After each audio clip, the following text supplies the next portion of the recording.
What's up, Sixers fans? Coy Camiscioli is back from Philly Sports Talk. It's been a while.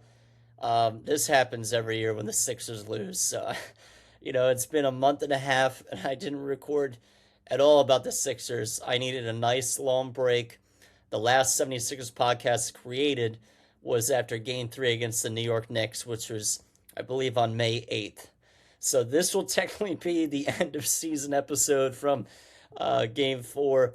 And then I will just jump right into the offseason in separate episodes with the 76ers draft, some other news and stuff like that, and moving forward. But, again, I just wanted to apologize. I talked about it in my recent upload on the A.J. Brown trade. This happens legitimately every year with me. Like, I just lose my interest in podcast and recording when the 76ers lose in embarrassing fashion in the playoffs. It literally happens every year, I feel like. So I feel bad, but I'm back. There's a lot of news to talk about, NBA news, other stuff too, and I'm ready to get back into it. But I just want to just briefly talk about the Knicks series and why it took me so long to really even want to record a podcast.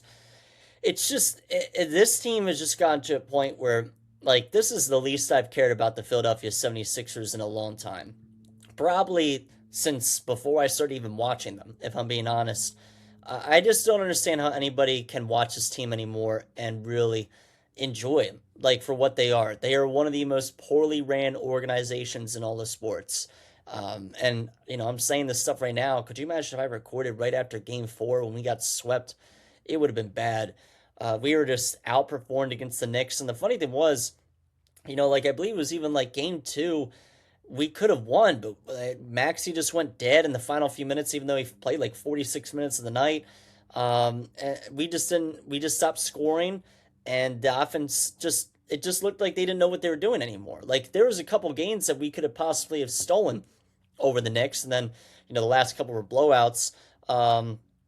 It's just a shame because I'm just so sick of this team just showing everybody why they should not be trusted to be, good at any year to make the Eastern Conference Finals. They did something really special, coming back from down 3-1 against the Boston Celtics, and it's just been embarrassing. It really has been. And I'll talk about this for a quick second. I'm going to do a whole separate podcast on the Giannis trade to the Miami Heat.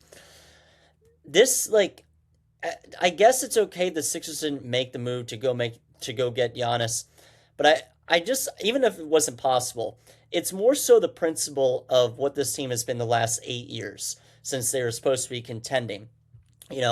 Realistically, their contending window was 2019 to 2023. 2019 was the year we lost to the Raptors. We lost to the Celtics in the bubble in 2020. That year was a wash.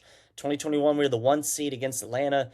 2022, we lost to Miami in the second round. 2023 was a close one. That was Boston in the second round. The 2019 to 2023 was our window to win.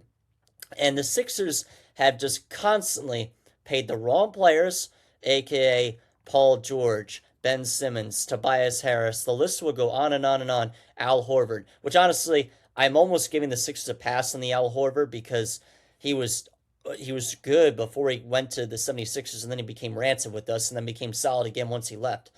But just messing up draft picks, every single thing they've just done wrong. And they've just watched all their rivals in the East and even a little bit in the West, like a guy like Jokic and the Nuggets, who's challenging Embiid to be the best center in the league, have just constantly just lapped us and won every single time. It's just Boston, New York, Miami's been in the finals a handful of times. Just these teams are just mocking us. And listen, I'm not even saying it would have been possible to go trade for Giannis. I know that they were asking for VJ Edgecombe during the regular season to get him at the trade deadline, but it's just the principle of watching another Eastern Conference team that's one of our rivals get better and make a move that just the 76ers just haven't been able to do. Like, I guess James Harden was a pretty big move, but you can't even come close to saying James Harden is near Giannis Antetokounmpo nowadays. Harden back in the mid 2000s or 2010s, even a little bit the late 2010s. Obviously, he was up there. But the Harden in the 2020s is still a great player. He led the league in assists with us once. Good facilitator, could still score, but he was just very inconsistent, especially in the playoffs. Giannis Antetokounmpo is just an anomaly of a basketball player. So that just it doesn't even compare to that kind of move. I'm not bashing the Sixers for trading for James Harden. I was excited for it at the time. They made the moves to get Jimmy Butler, even though they let him walk. But they just have made wrong decision after wrong decision. I'm just tired of seeing our rivals get better and win championships. It's just infuriating.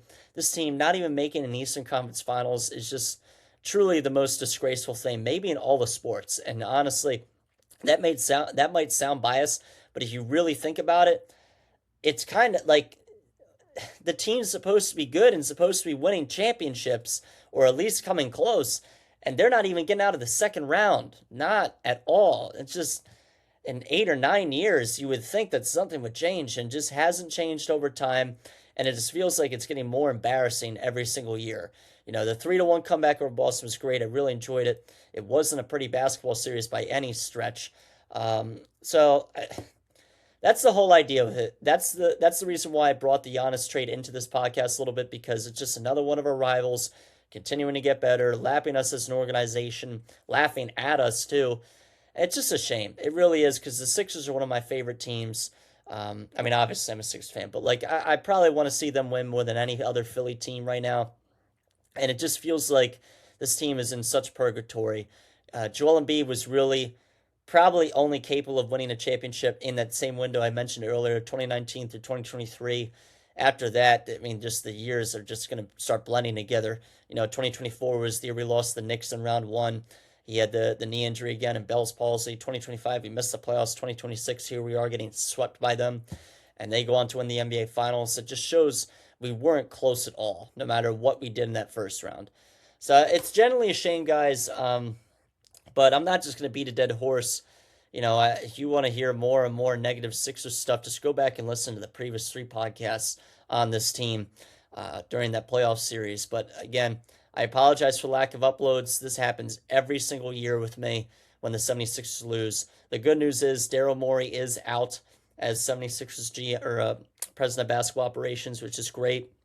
Sometimes I think he takes the blame for things that more so might be on the owners, but he definitely is at fault for things as well. Trust me, I'm not a Daryl Morey fan, but just everything has gone wrong for this franchise recently. So I'll be back with the 76ers Draft podcast coming out soon and more NBA podcasts to come. Thank you, guys.